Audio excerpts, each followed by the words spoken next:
The planet's best rowers are coming to Niagara this August as St. Catharines gets set to host the World Rowing Championships. Organizing Committee Chair Bill Schenck joins us to talk about volunteer opportunities. You need a lot of them, Bill. Yeah, correct. And so thanks for having me on this morning, Mike.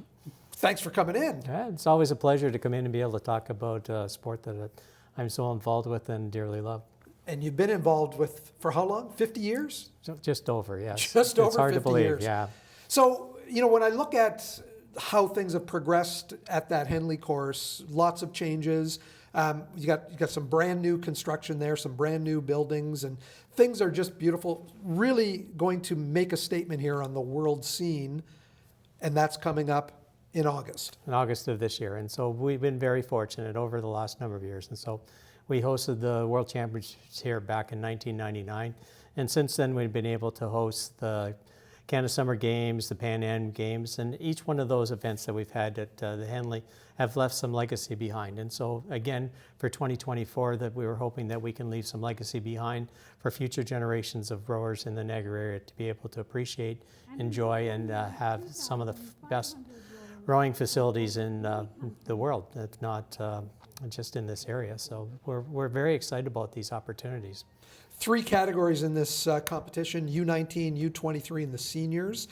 How many athletes in total are expected? So we're expecting about 2,500 athletes. At this point, I think we have about 1,600 to 1,700 athletes confirmed. And what's making this a little bit unique is all the athletes are staying at Brock University. And so we've been able to work out a village arrangement for the athletes, which is very unusual.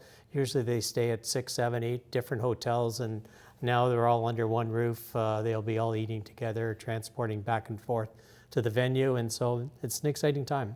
Sport Niagara is involved in this, and that sort of came out of the Canada Summer Games as well, where that exact kind of thing happened. The Brock University was used as the athletes' village. Correct, and so Sport Niagara is the spin-off group that came out of Canada Summer Games, and so as such, when we did the bidding for this event in 2024, we realized that we needed some additional expertise that we don't usually use for Canadian Secondary School Rowing Championships or the Henley Regatta.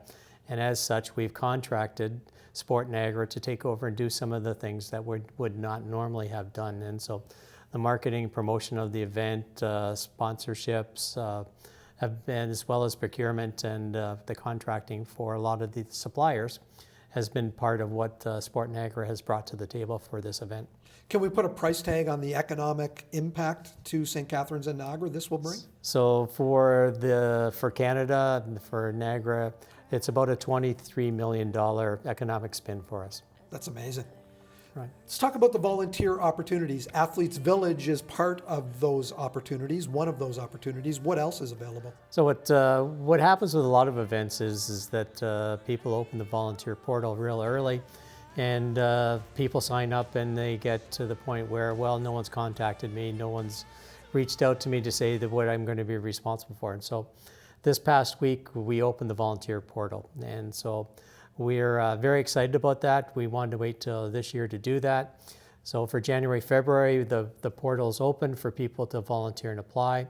On the volunteer portal, it has a lot of different areas that we'll be using. And so I think there's probably about 70 areas that we're looking for people to volunteer for, from as simple as parking lot attendants to ticket takers to boat holders on the course, administrative positions, as well as anything else that people can think of that work with volunteers to be part of this event. And so we're hoping to attract 750 volunteers for the event, and so we're well on our way at this point of trying to get to that number. Are there different levels of hours in as far as commitment for the different responsibilities?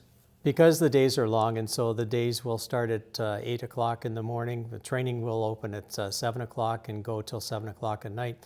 We're hoping to break it up into 2 shifts, and we're hoping that the volunteers, when they volunteer, are willing to give up 2 days of their time to be part of this event.